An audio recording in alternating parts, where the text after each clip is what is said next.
Hi, this is Anthony Pappa, DJ producer, and you're listening to the Liverpool Connection Podcast, music and football episodes.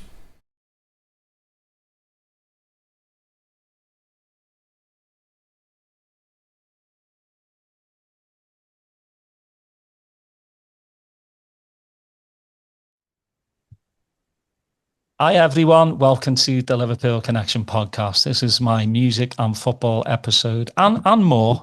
We don't just talk about music, football, but we get into other things. Today, my guest, he's just someone I've had on the list for a very, very long time. And he lives in Australia, so the time difference, because I live in America, so it's a 15-hour time difference. So, it can get complicated, but we've worked this out. I believe this man is the DJ's DJ. You've got Danny Tenaglia, who people think is the DJ's DJ, and he is. But I think my next guest is 100% as well. He is respected throughout the world for his DJ sets and for his tracks and remixes. He's had tracks out on Choo Choo Records, which is Barry Gilby's, no longer Choo Choo, but Renaissance. And I'm definitely going to talk to him about the Renaissance classic, and especially Disc 3, because it's just a wonderful, chilled out disc.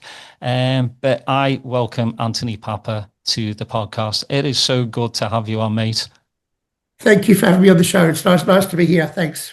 And is it considered winter there at the moment? It is winter. Yeah, we're right in the middle of winter at the moment. So as you said, we're on complete opposite sides of the world. So it's your summer, it's our winter.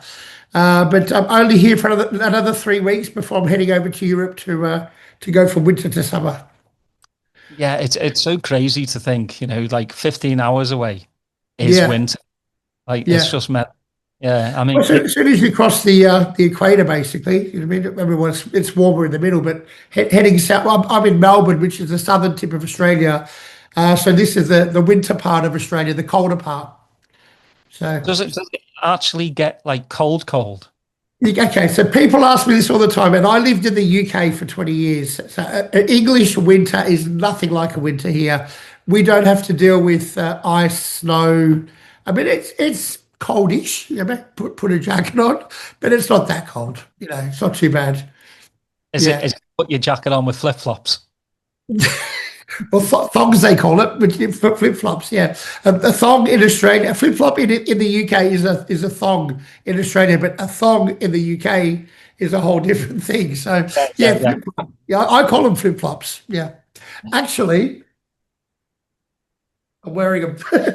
See, and it's winter. It's not that cold. Yeah, it's funny here because I'm based in Texas, and Texas gets very, very hot as well. And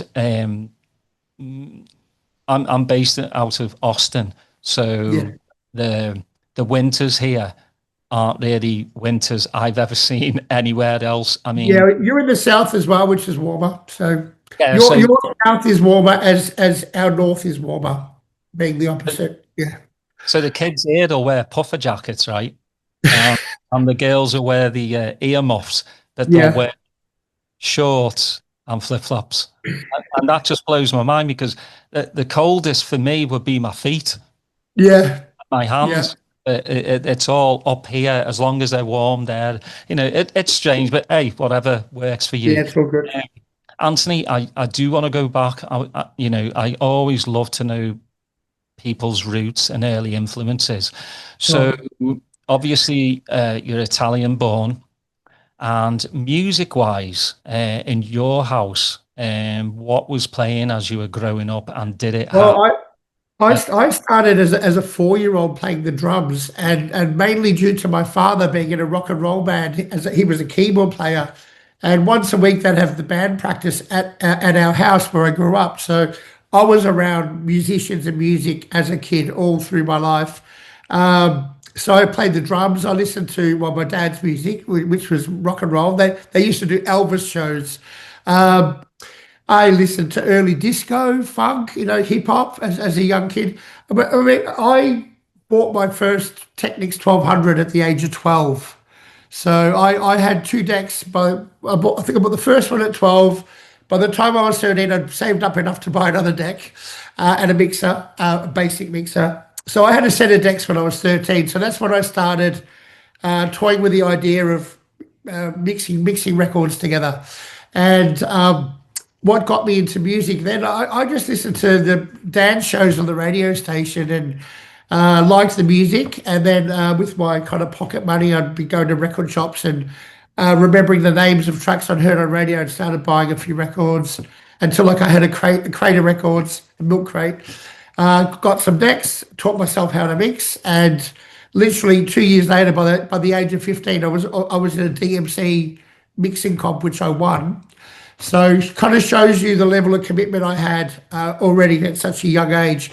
And I think partly my mixing skills, a lot of it was due to me being a drummer first and understanding timing, rhythm, and putting beat matching just seemed quite easy to me. It was no one showed me how to do it, but it made actually the first time I was learning how to mix, I really had never seen anyone do it before.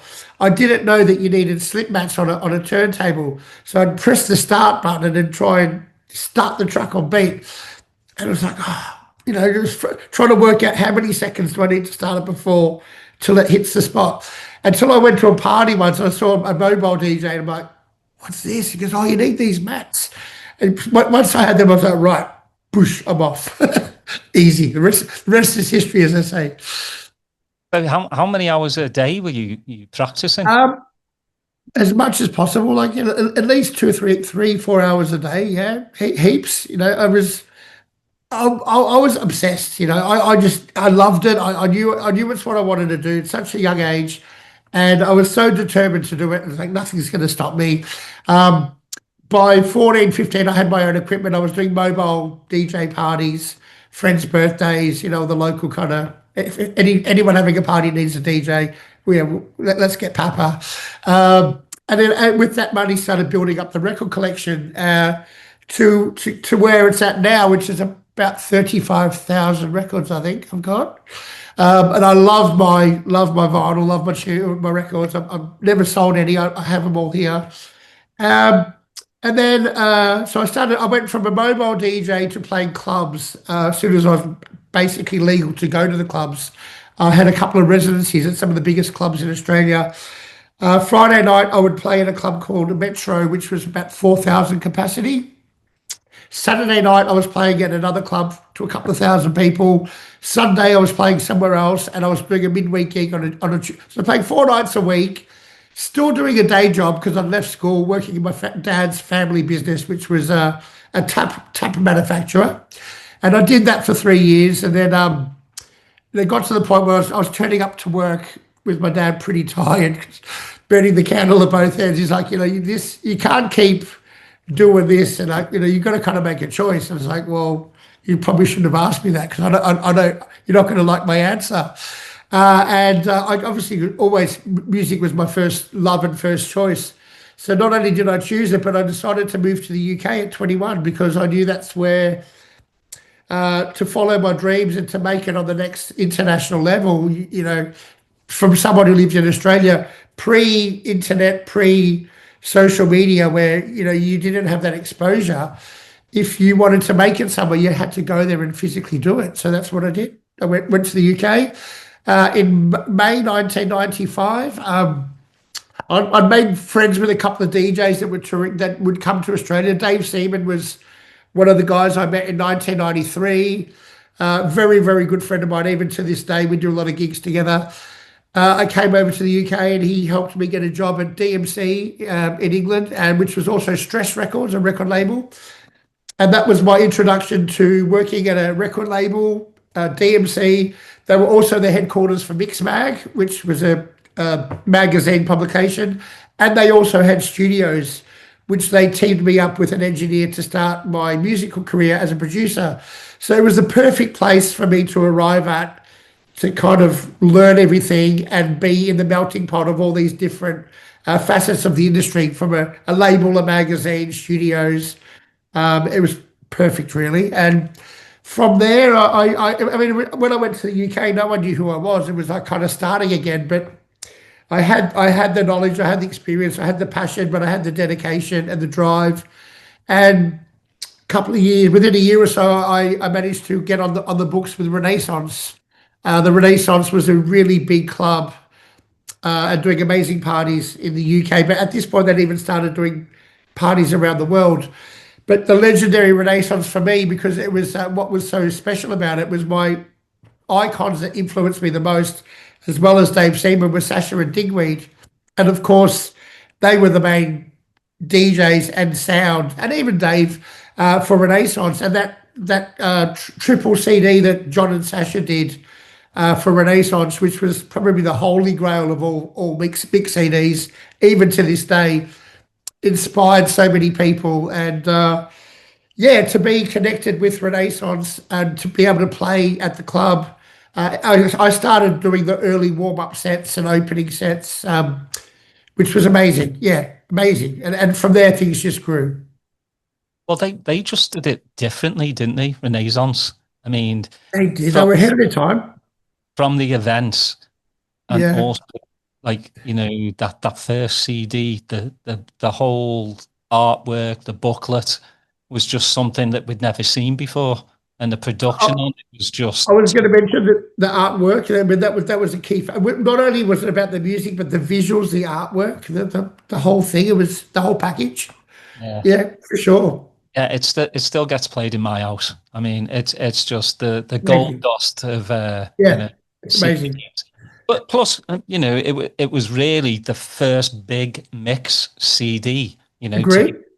And then everything else wanted to be like that, but sure couldn't get there. I mean, like I enjoy Paul Oakenfold's Transport and everything like that, but there was nothing that came really close to what Sasha and Digweed and Renaissance did. The timing of that CD captured an era and a sound of music from that golden era of the early progressive sound that was so fresh and new, coming out of early 90s house, acid house. It was just this new sound mixed to perfection by two of the world's best DJs. It's just as good as it gets, really. It was perfect. But then, I actually was asked to do a mix CD for Renaissance, and then later, some years later, also for Global Underground, which they were a key factor for me and also for many other DJs. For putting out mix CDs, they did a lot of the top DJs series from different parts of the world. So that was another, I'd say, one of the key moments that helped elevate and launch my career to a higher level to kind of make my name break on the international circuit, which was my New Breed CD, which was the first in a new series for Global Underground. And that came out in the millennium in 2000. And the timing for that was also perfect. The music I chose to use on that album, just coming out of the 90s, it was the turn of the millennium, and progressive music in the mid to late 90s was starting to get quite fast, almost bordering on trance to a certain degree. And what the music I used on the New Breed album was just like, this is where we're going. This is the sound going forward into the noughties, and all the stars aligned, and it was just perfect. Worked out well. Well, for the New Breed one, I mean, like when you start out with a mix, for like a label, how many tracks did you start off with to dwindle it down to what we know as the New Breed CD? Yeah, I mean, when you're compiling for any album, but you're gonna get sent a lot of music. You request all the labels that play, that release music that have the sound that you play. You basically put a huge message or email back then out to all the producers. I mean, I had people saying, we'll write a track for your album. Can you use it? I'm like, well, I won't know until I see what it fits with. But you get sent a lot of music, and I think the hard thing about putting a CD or an album together is just going through all that music and choosing having an idea of what you want to do. First of all, because it was a double CD, so I knew the first CD was going to be a bit funky, a bit slower, a bit more banging on the second one. So just finding the music that's going to fit what you're looking for and whittling down that long list to a shorter list and finding the best of the best. And then from that, trying to find a way that putting the pieces of the jigsaw puzzle together where it all fits, flows, and then you come out with the end result. So yeah, it's a process. Do you ever go back and go, I could have like put this track back in there and it would probably sound maybe better? No? No, I'm happy with what I've done. When when you do them at the time and they need to go out, it's got to be the best of what it can be with what you've got to work with. If you've done that and you're happy with it, you go with it. This, oh, I should have done that. No, because that's you should have figured all that out before. Once it's done, it's done. Yeah. Yeah, I loved the new breed. You had the Lee Burridge, Steve Lawler, Yes. Satoshi. It was such a good compilation, and it Yes. really put all of you out there in the world. And it was it Sure, Danny Howes as well was another one. yeah. Yeah. Yeah, and it was great to see because, obviously the big players, the Sasha Digweeds, the Carl Cox, the Paul Oakenfolds, and then Yeah. there was a level below them, and it was all you guys. And then, obviously, because I've heard, a lot of you guys before because, you know, going to school and being right by Orlando, where Jimmy Van Em and Yes. Portier and Kimball Yeah. Collins used to put Yeah. on parties, bring Sasha Digweed over, Danny Howells, Dave Seaman. So the Yes. progressive scene over here, I got the best of both worlds. I got, the rave scene in the UK. I moved here, and then I had the progressive scene in Orlando and Yeah. all of Florida, basically, in Atlanta as well. So it was great. And then, I started to hear this Anthony Pappa name over and over again. And I was like, and then I knew Chris Fortier. He was telling me, like, you need to listen to this Yeah. lad. He's Well, Australian. He's all right. the scene in Orlando was the place to be. I mean, I played for them many times over there, and also in Atlanta. I think it was the Firestone in Orlando is where they used to. Yeah.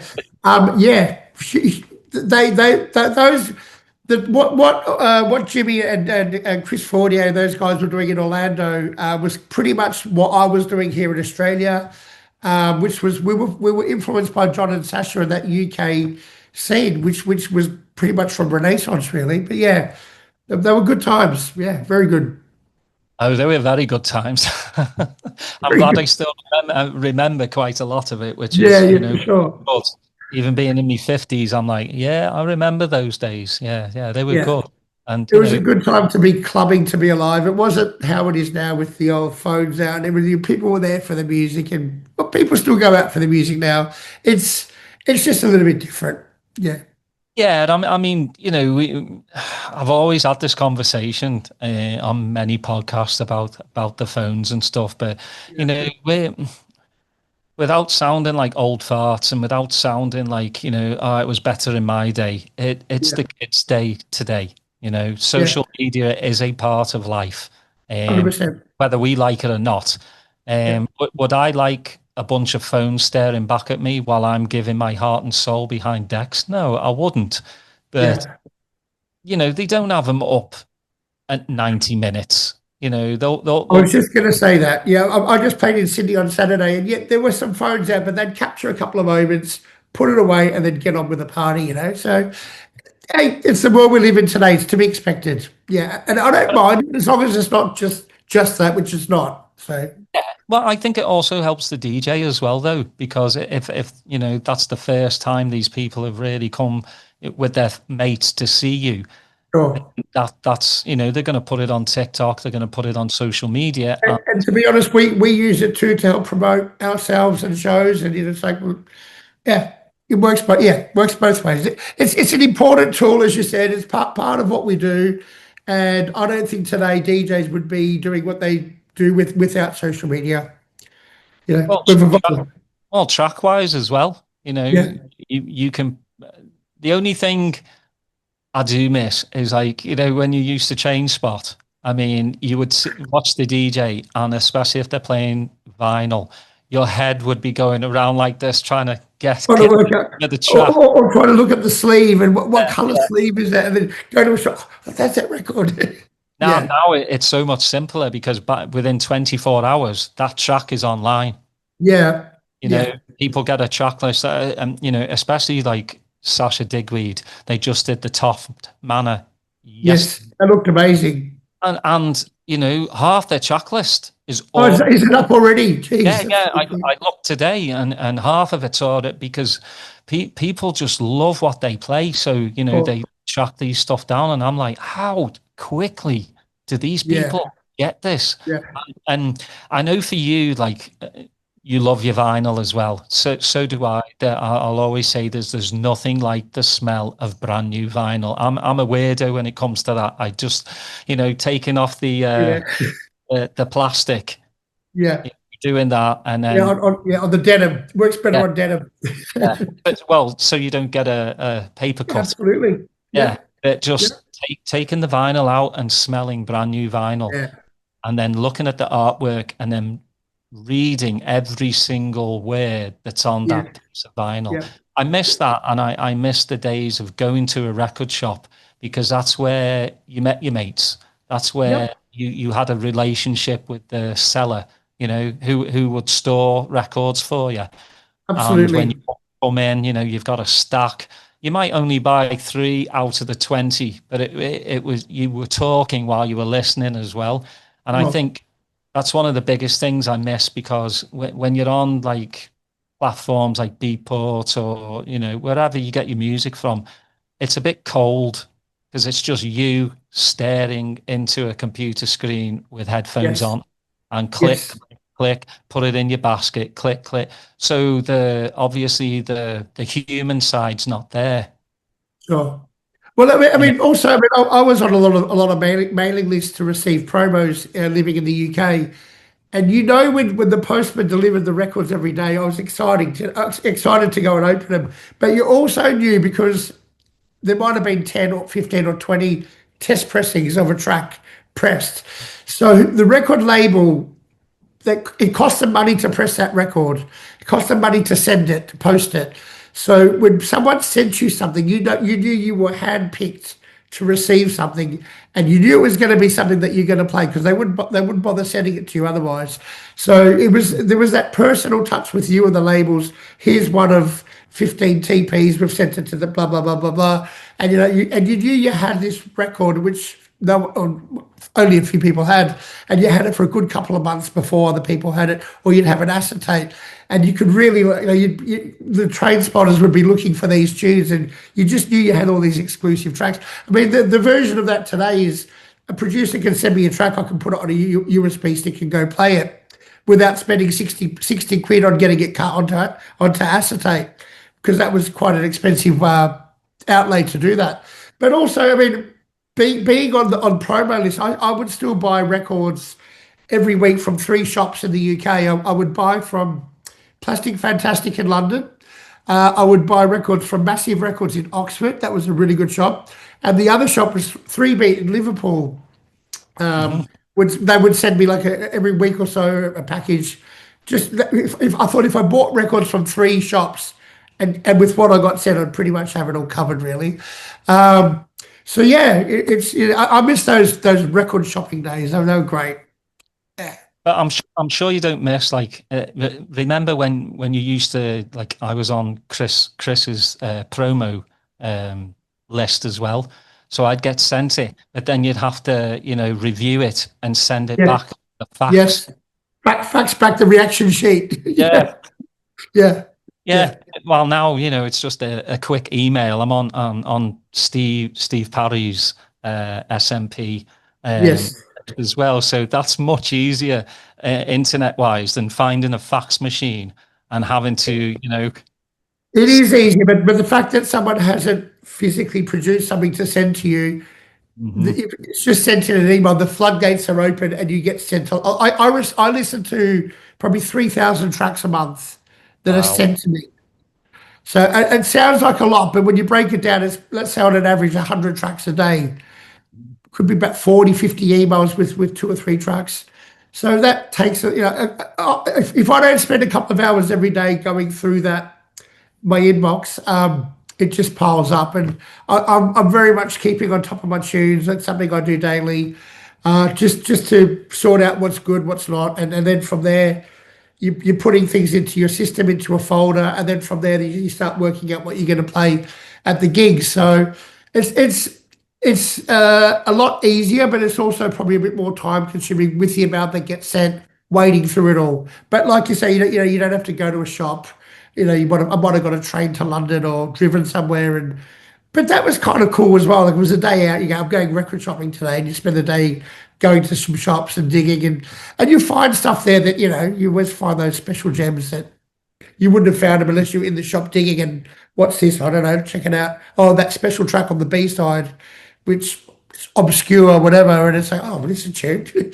Yeah, yeah. Well, I mean, that's the greatest thing, is to find that golden tune, isn't it? Absolutely.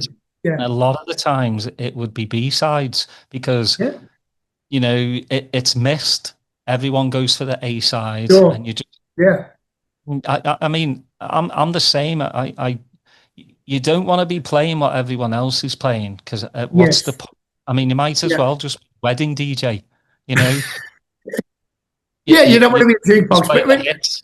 the main mix is always the obvious mix, and a lot of times that is the version you want to play as well, because it is the main mix. But yeah, there's always dubs, instrumentals, or sometimes I think, oh, I could go from that to that, and I need two copies. I need to come in with this dub, bring the vocal in later, and you'd be doing all that with a couple of copies. These days you probably just do an edit. Everything's easy with in Ableton.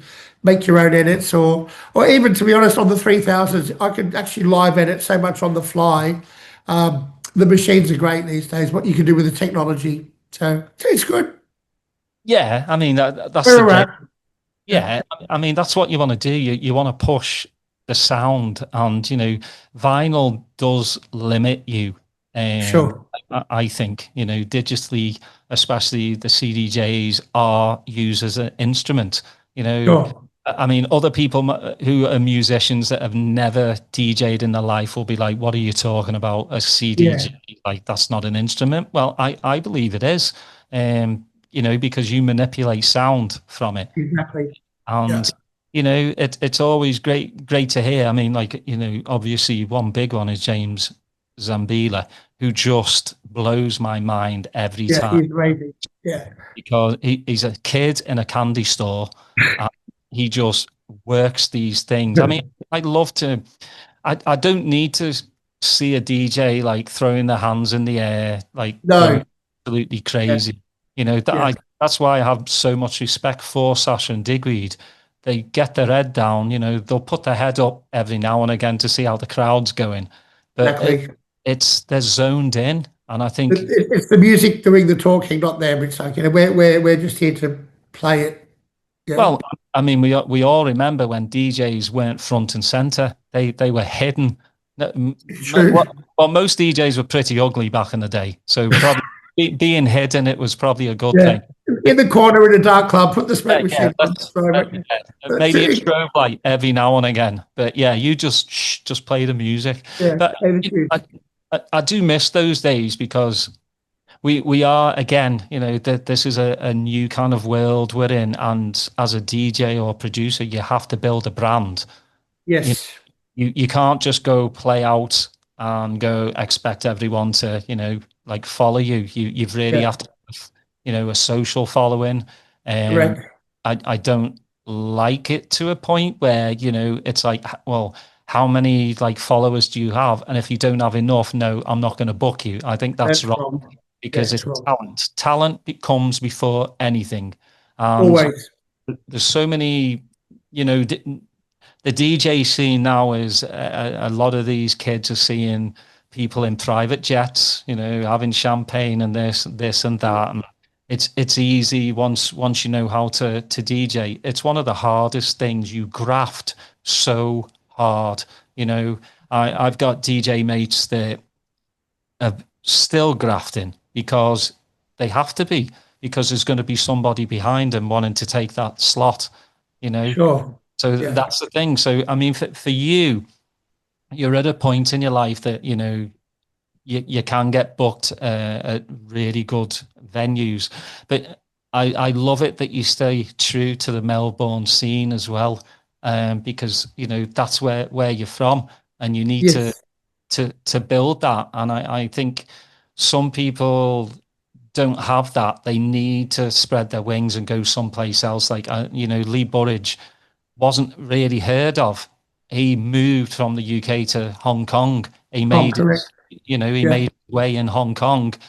People started to come out to Hong Kong. They heard it.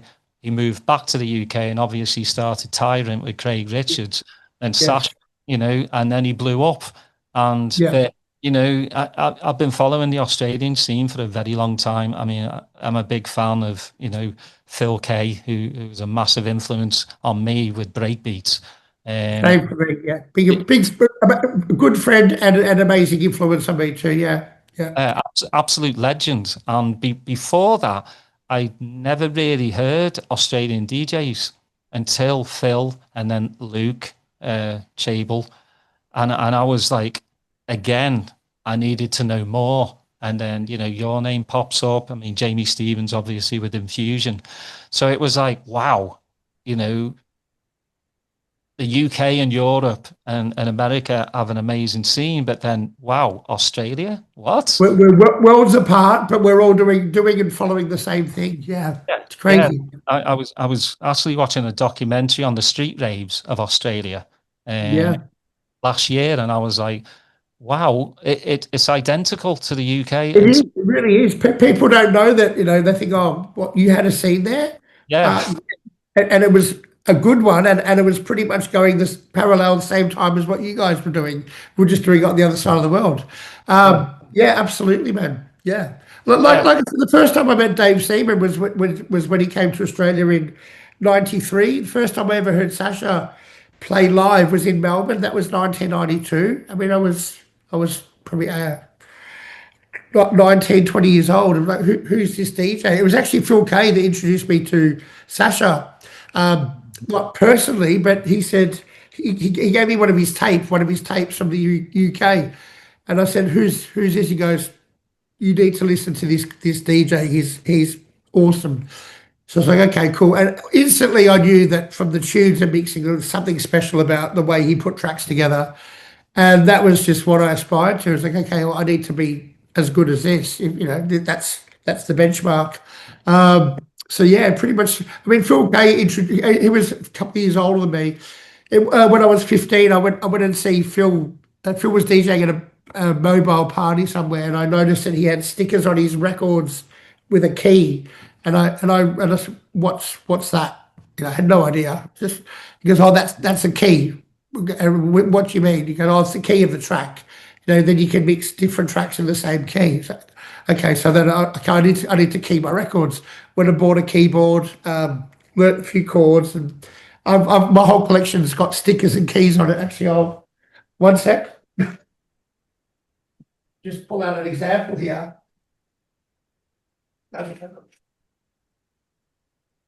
So I've got the BPM, the key, and then the chord, which is what the notes of the key are, what it mixes with.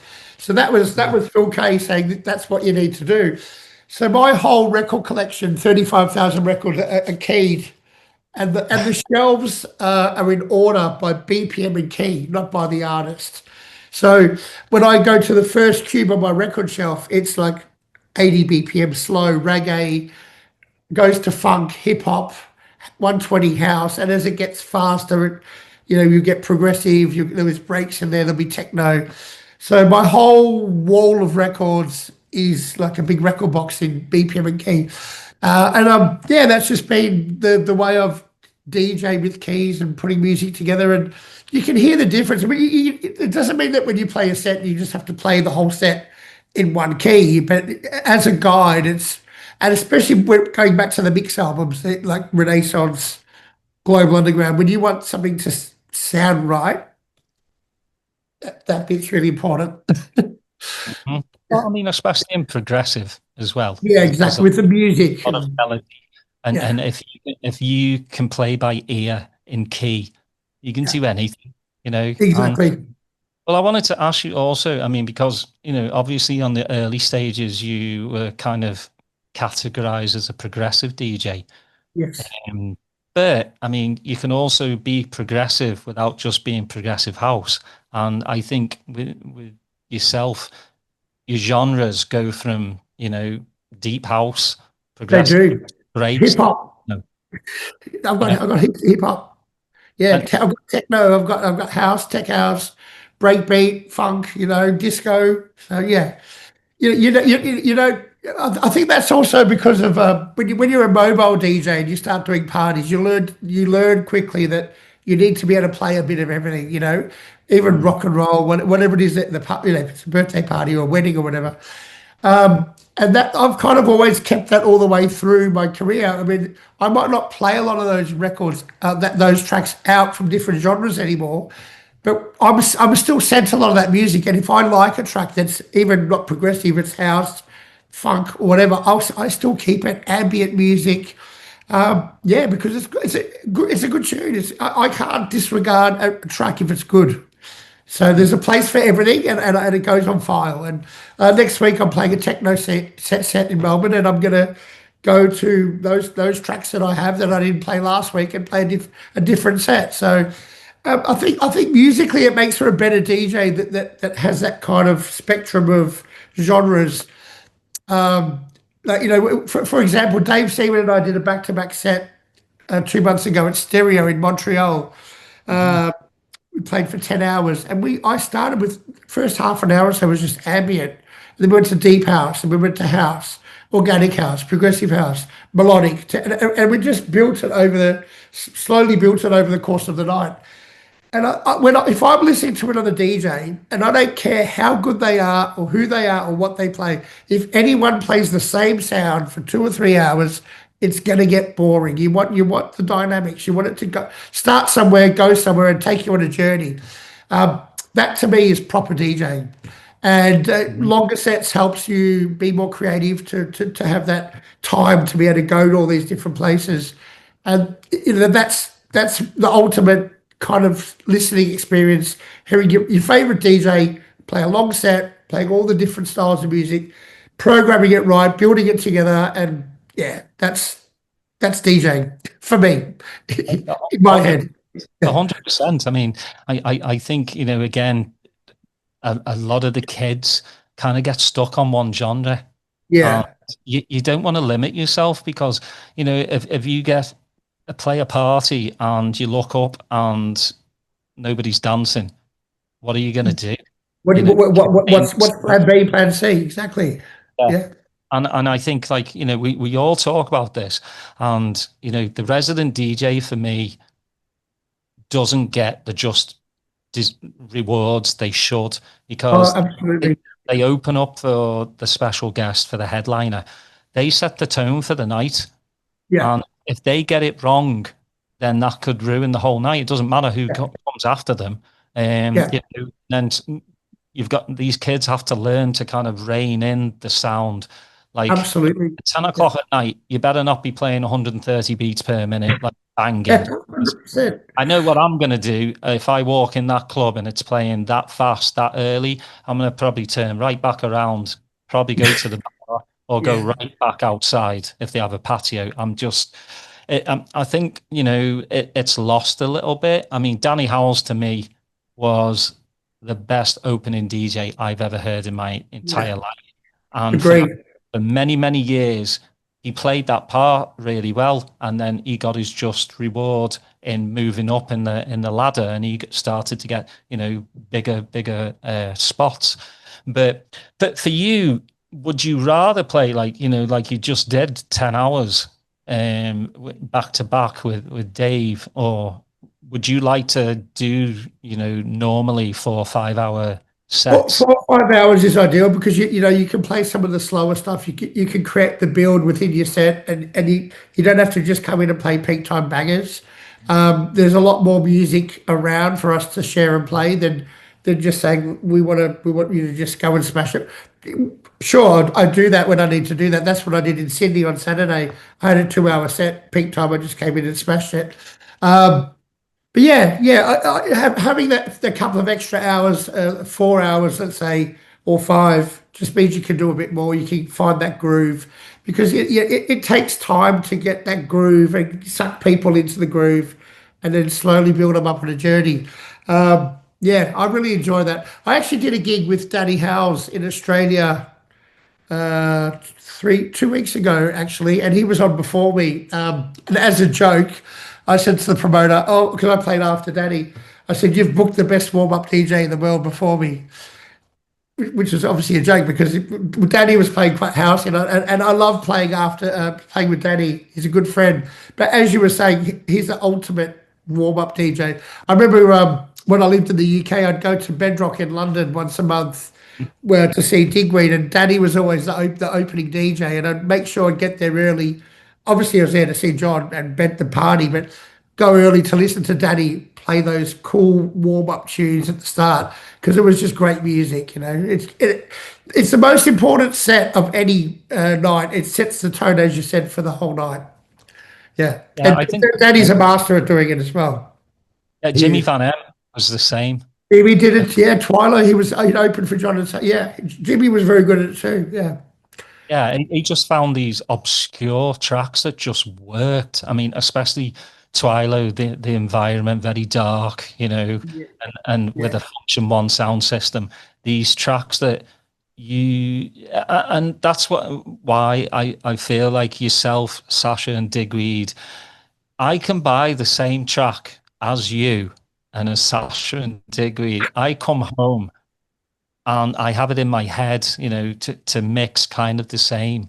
And I'm listening and I'm going, I sound nothing like any of yous, like absolutely nothing like it, you know, and that shows the added commitment behind Yeah, the decks, what you're doing, manipulating yeah, EQs and everything. And I chuckle to myself, because we all want to be the best that we can be. I don't play out as much as I would like anymore, with kids and everything, but I do me Friday night like dance with me kids, you know, excuse me. and they get to hear, what daddy likes, Are music they? Do wise. they like the music? Are they into it?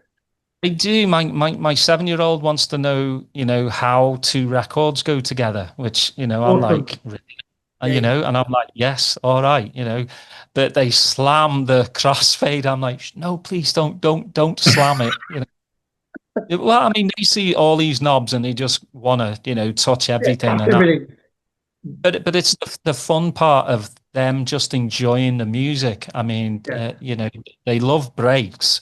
They can't get enough of the breaks, because they're awesome. just like, what's that? Yeah, It shoots the speakers and stuff. But hopefully, if they want to DJ later on, I'll be happy for them yeah, because it's just a wonderful thing. I mean, music is pure. Music is brings you out of a slump. It can make you happy when you're sad. It can make you sad when you're happy.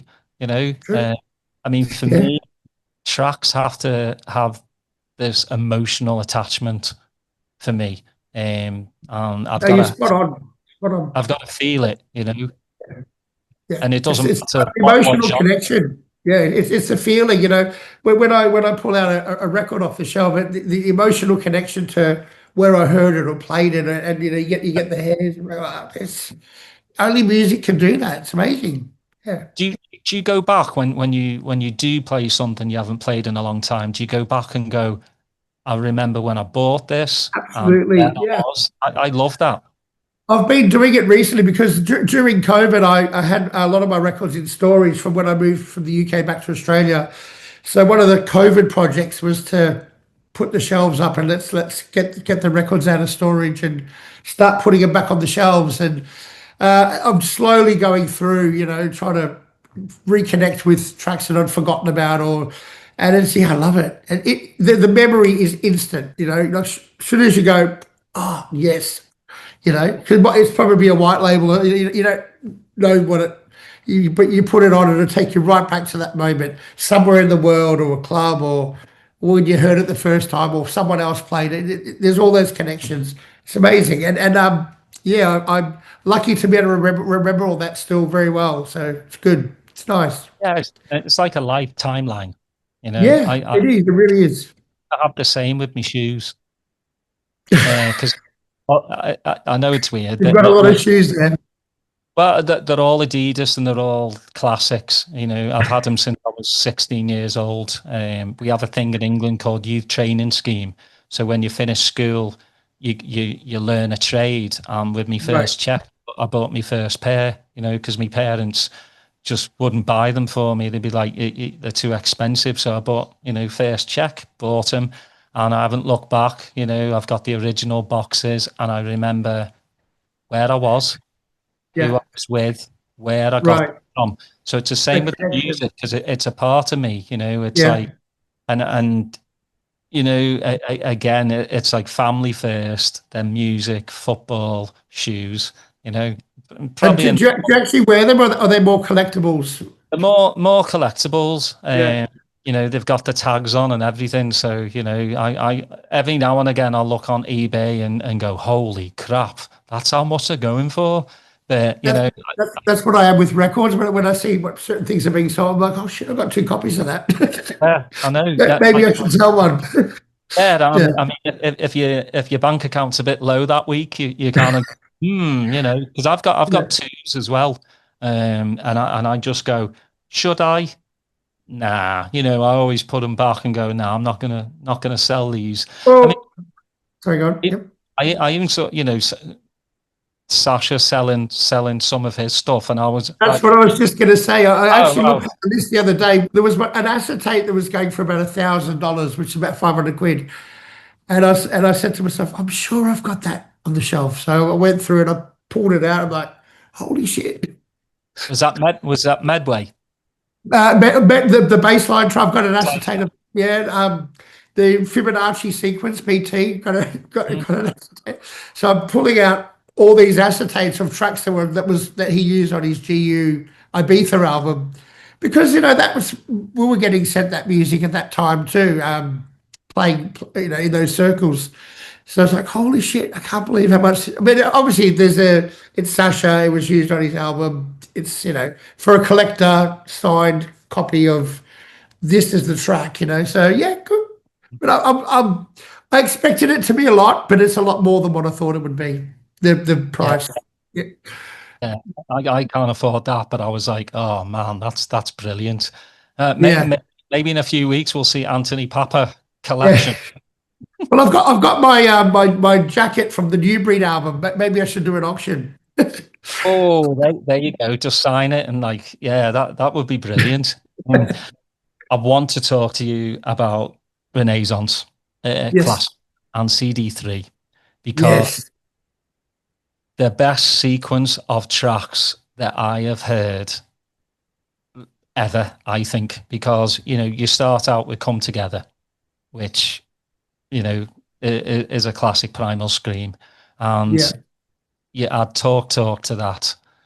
You've got Eric B and Rakim, Paid in Full, the Cold Cut, which I had the honor of chatting with Matt Black on Wow. the podcast, and we chatted about that, and he got paid. I think he told me about 700 quid for Was that that. paid in full? Yeah, the 20-minute, and I was just like, wow, that's not much on today's, on back. I mean, 700 quid back then, that's not bad. Yeah, they got paid in full.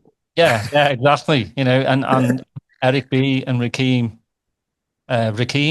didn't like it. Eric B loved it. So Yeah. it's one of those. But I mean, it's just, and you got Fidel Fatty, and then you've got the Beloved, and then Susan Vega. I mean, Yeah. those 6 tracks, just because they're a part of me as well. I've Yeah. grown with every single one of those tracks, and to have it put on a mix like you did, I was just like, wow. I've just I'm so proud of those. Though there was volume 1 and volume 2, so there's six discs in total. So proud of those albums. I put my heart and soul into them. I spent some of those tracks that you mentioned, like some of them didn't really even have DJ mix outs. Like I had the amount of editing that I had to do to kind of create a section where I could put it together and mix, and all the different kind of genres as well, because like there's a lot of different stuff. Yeah, and it's specifically disc three, which is the slower tunes, as a listening album. I mean, I'm not saying it because I did it, but I absolutely love those albums. Worked very closely with Jeff Oakes from Renaissance on putting that together and coming up with the list. It was interesting because it was released through Sony BMG, which is a major company, and Sony would say, "Oh, they were trying to put a spanner in the works and say you need a couple more commercial tracks," and we're like, "No, no, no, no, no, that's not cool. That doesn't go." Um, and then I'd put it together from a DJ perspective, like this is the order how it works, and then their marketing guy would say, "Yes, but when I read the list, if I've got a picture, imagine a customer going into HMV, picking it up off the shelf. If you don't catch their attention in the first 4 or 5 tracks, they scroll. So they're like, we need those tracks here." I'm like, no, that doesn't go. That's not how. So I've got to give credit to Jeff because he backed me and supported me as the DJ, saying, "No, look, this guy knows." We've chosen him because we know how it needs to be put together, and we trust the order that he selects is going to work, and that's how it came out. And I've got a gold disc on my wall for those albums, and very proud of them. Yeah, You should, you 100% should be. yeah, I want to also talk about, because you obviously love DJing and your production wise hasn't been as fluent as yeah. DJing. So do you much prefer to DJ than to go in the studio?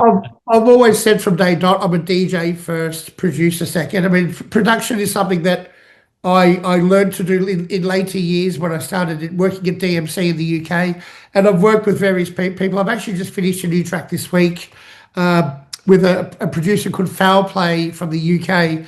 But yes, it's not something I've wanted to have my own studio and spend the time learning all the equipment to be able to do it myself. All that time and energy for me is what I put into DJing. And without saying it, but you touched on it at the start of the chat.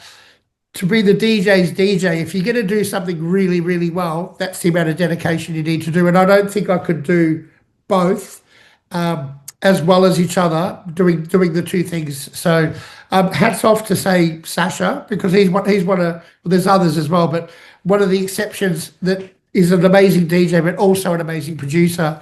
But yeah, for me, it's my first love is, look, I like making tracks, but DJing for me is my first love, and what I prefer to do more. Yeah, Definitely. is it Doug? Doug, yes, I was going to say Doug, but then I thought no one's going to know who Doug is. My God, Doug McCall. Yeah, yeah, yeah. top lad, yeah, Oh yes, he used to work with and he Simon. knows his tunes, yeah. Yeah, very much. I mean, him and what Ranj Kala are Yes, doing. they just did a collaboration. Yeah, Oh God, I mean that's breaks royalty for me as well. It yeah, he's reminds me amazing. Yeah, it reminds me of Phil K. yeah, in a The way. progressive breaks, and and I've had Ranj on, and it's just insane that he's only been making music since 2020. Really, Yeah, yeah. He's didn't know that. DJ'd a long time. He DJ'd in strip clubs. Do you Right. remember Stringfellows in London? I know of it. Yeah, yeah, yeah. I Yeah, mean, yeah. I've heard of it. You Yeah, know of it, yeah. yeah. I haven't been there, but living in the UK, I know of it. I've heard of it. Yeah, Yeah, yeah. he used to DJ there, and No way. yeah, he was telling me, because I thought he'd produced for a long, long time. He was like, no, just during COVID. I was like mind blown, because I'm like, you're on point with your stuff. Like Yeah, every absolutely. single track he puts out and remix is just absolute quality, and it He's shows like. good. Yeah, yeah, yeah, and Doug is the same. The Doug has been around for 25 years. Yeah, And it's just amazing that these these people are especially Doug, are just starting to, get more and more like listened to, and it Yeah. makes me proud because a lot of these like older guys, they've kind of gone off into obscurity, and Mm. these kids these days won't get to hear, their music. And I Yes. kind of feel the same way. I had Duncan Forbes on Spooky, with Charlie May, and Awesome. it's just great. They've got a new Spooky album coming out September, and I was like, I'm like a little kid again because Gargantuan for Love me, your stuff. Gargantuan was the start of like early prog on Gorilla. Yeah, Any absolutely. Gorilla records, I would eat it up. It was just the sound I was looking for, the sound that moved me the most.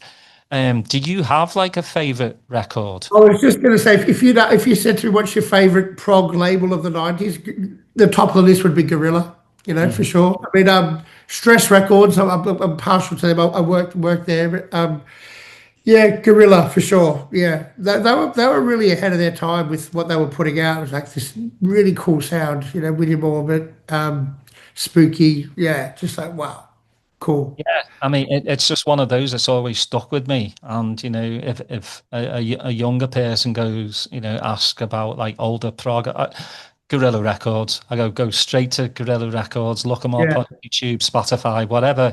Again, platform you listen to music, go and listen because yeah. it was a One second. I'm just gonna, you know, I keep them pretty close by on the shelves.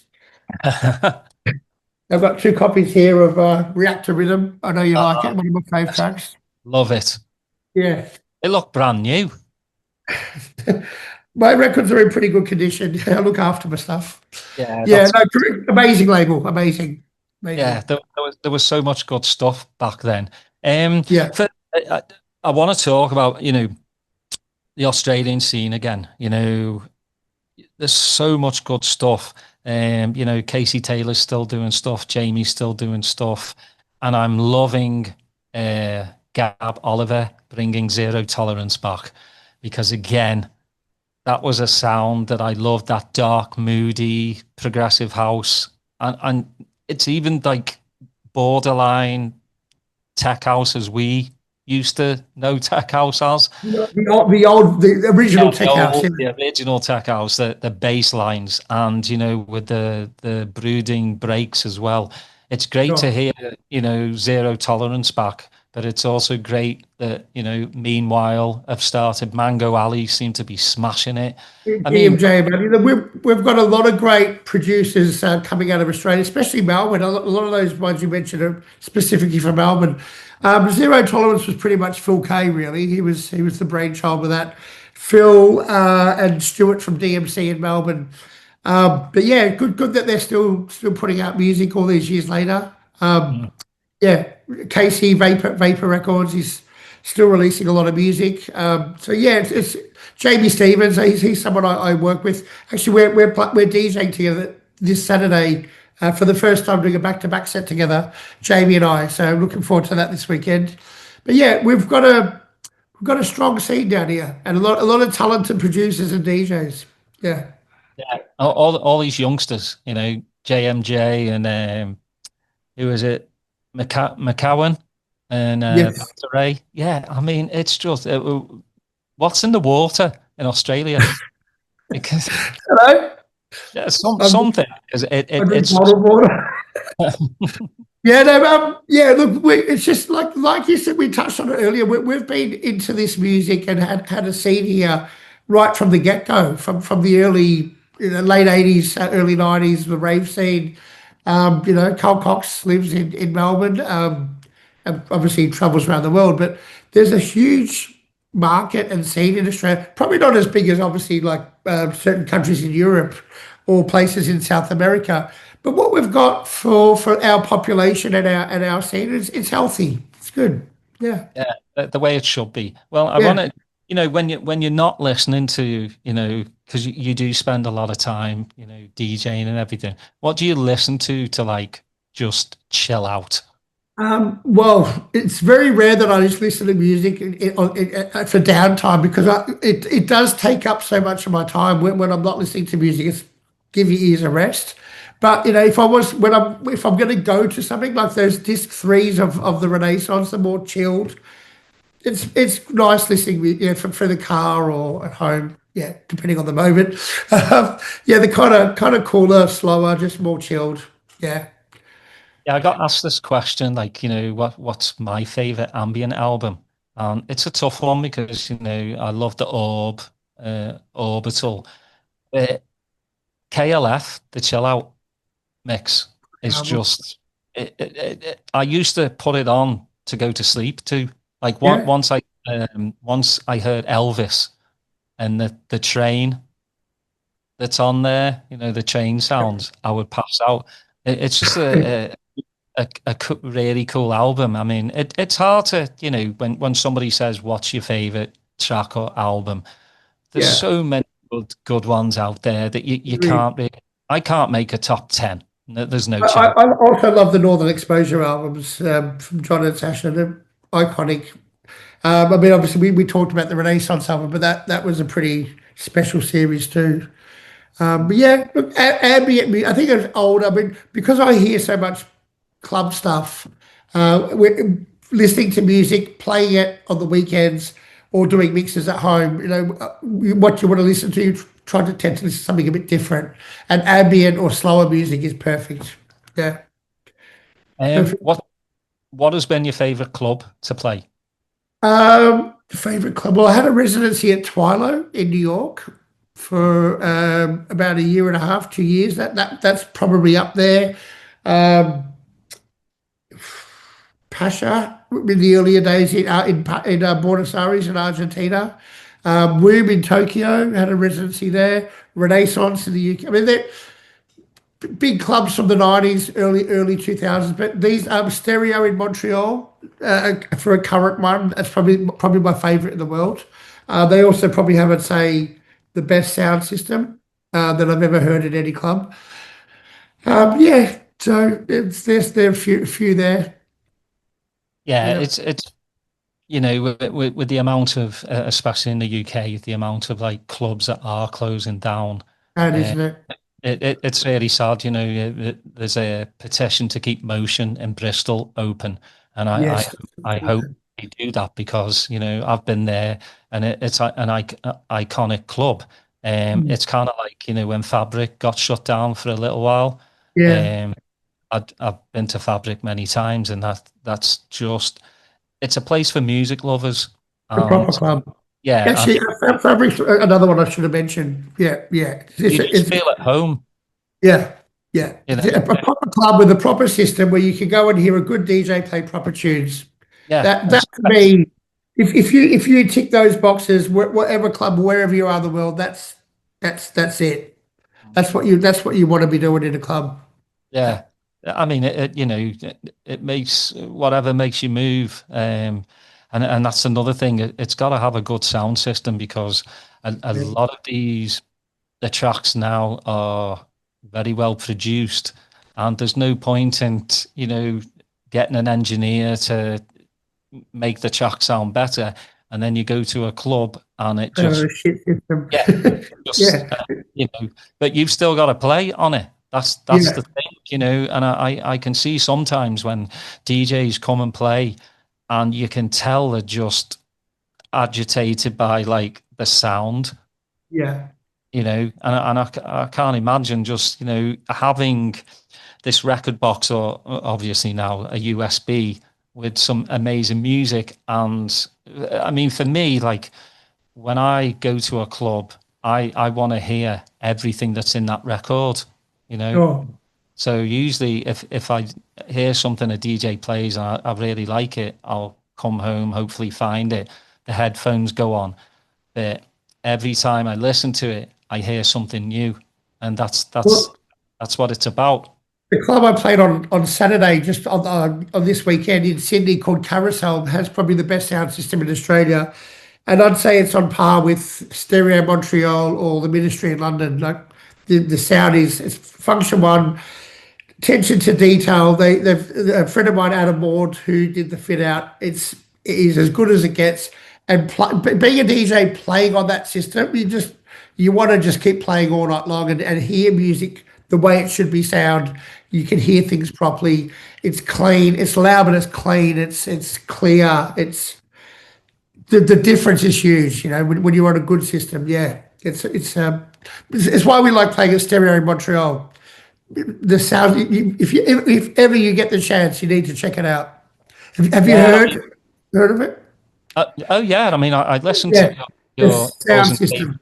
X, Yeah, and it's absolutely just. I mean, again, that's what I want. I know it's cliche to say I want the DJ to take me on a journey, but that's yeah, exactly what I want. I want to start from low BPM and work yeah, my way up. Let my heart rate go really up, especially when you're again in your 50s. You don't yeah, want from yeah. zero No, you to 100. ease up. Yeah, nice and easy. Yeah, yeah, yeah. We'll No, get there, but we're just going to go. We just slowly get there. go nice and slowly. Before we go, mate. You've already said you've got something in the works with Doug. Anything else coming up? Production. Well, we've worked on a couple of tracks with Doug. Production was nothing else after that at the moment. Looking forward to doing a 10-week tour, which starts in a couple of weeks. I'm going to be heading to Italy, the Balance Festival in Croatia, Barcelona, Ibiza. I've got dates in London, Sheffield, Bristol, Liverpool, Scotland, Ireland, Holland, and then heading to Mexico, back to Australia for a few weeks in October, November, South America. So the rest of the year is looking very healthy with a diary, a lot of traveling. Looking forward to playing here, there, and everywhere, and very happy and grateful to still be able to do what I love and to share my passion with people that want to come and hear it around the world. I Yeah. love that. You playing at 909 in Liverpool? 909, yes, it's a Saladoria party, so it's with Steve Oh, Parry, Dave Seaman, and Red Freya, another DJ. oh, yeah. Yeah, really looking forward to that. It's going to be ace. It's a brilliant place. It's just again music lovers. Sweat from the ceiling. Don't care what you look like. Well, my clubbing DJing days in Liverpool go back to Steve Parry who worked at Three Beat. Had his own night called Alderon. I'm not sure if you knew yeah. about that. It was I a used to go. small, Yeah. but they were ace. Used to love playing there, and then also playing at Cream. Cream was the super club to play at in Liverpool. So yeah, good to be going back to Liverpool after all these years, and yeah, doing it again. Oh, it's a great city. Yeah, I used to go to It Alderon is. above Lemon Lounge. Yes, Yeah, and just I know Steve as well. Just good from lad. and from the days of him trying to sell me a bunch of records at 3B, and me Yes, going, I've only got like 50 quid, and you've got a pack of like the 200. piles Yeah, is big. I'm like, I can make payments. Yeah, no, Yeah, he knows his tunes. Like I said, I'd go to Three Beat myself, and Steve would sort you out. It's great. he's another one though, Anthony. That a great warm up DJ that has just Yeah, gotten better and better. He's like a fine wine. He's absolutely. Yeah, done a lot of gigs with Steve, and heard him play the opening set, and he's ace. Yeah, he can play later as well. He's got the full range, but he yeah. warms up really well. Yeah, I just love him as a human being, and then that's um, what what more can you ask for in this yeah. No, world? he's a good lad. Good Yeah. lad. Well, I'll tell you what, Anthony. I always say this to my guests just because it's such a good conversation because we're talking about things we love, and an hour goes by way too quickly for me. I guess it's kind of like you DJing and you've already played 3 hours and you just go Yeah, in. and you just get warmed up. Yeah, you're just getting warmed up because I could talk to you forever. I mean, Yeah. it's just things that we love to talk about. Where do you a quick one? Where do you see music going like in the next 5 years? AI obviously AI is has a huge part to play. I mean, look, yeah, but how to say? I mean, the progressive will still be there. Techno will still be there. I think it's more about just being able to play good quality music. keep on moving forward as we do with the latest music, but finding the best of the latest music that's relevant to your sound, your style that you want to push and promote. There's always going to be more nonsense out there than there is the good tunes, but that's what we do. We find the gems, and we're like, this is the sound, and we just we continue on that path like we always have done, and it just keeps evolving. I don't know exactly where it's going to go, but we just stay with it as it goes. We're always at the forefront. Yeah, and like I always say, search those records out. Yeah, Not just new artists, but always look for especially someone you've never heard of. absolutely. I always leave my ending podcast just saying, if a DJ comes to town that you've never heard of, like, go see them.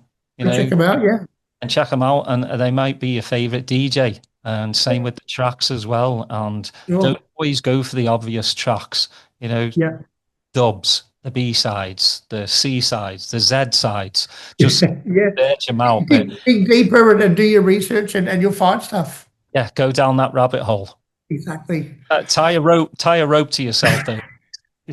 And don't take your wallet with you, because you'll spend a lot of money. But well, it's buying music's a lot cheaper these days than what it used to be too.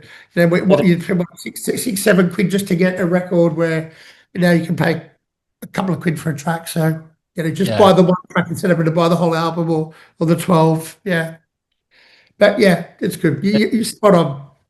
It's been an absolute pleasure, mate. It really has.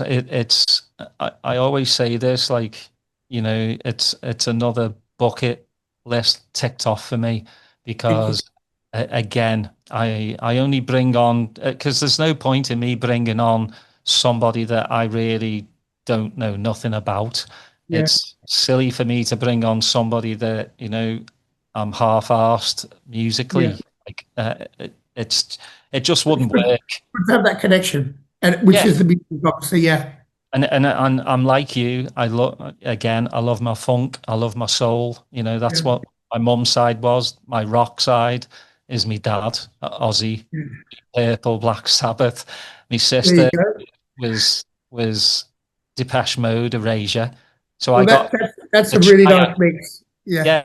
So I got to kind of go into all three of them and kind of figure out what I like. But at the end of the day, it's got to have heart and soul, and that's what take the best of all the different things and put it together. Yeah, exactly. Well, again, Anthony, it's been my honor and my pleasure to chat to you. Please go check out Anthony's tracks, his albums on whatever platform you get your music from. Go do it. Or if you're in a record shop, go search Anthony's CDs or records out. I always say thank you for listening. Please like, subscribe, put your notifications on. But most importantly, we live in a world right now that just seems a bit really messed up. And, we've got to look after one another. Stay safe. Tell your family, tell your mates that you love them. Because we live in a crazy world. Music 100%. Kind of takes us away from that for a couple of hours. But at the end of the day, communicate with one another. And that's, the best thing I can say. But until next time, I've got some great future episodes coming out. I've got one with Doug, actually. Oh, fantastic. So that works out really well. Really awesome. Yeah, I've got Seamus Hadji and Richard Norris from The Grid. So look out for those upcoming episodes as well. Until next time, I'll see you later. Thank you, mate. Cheers.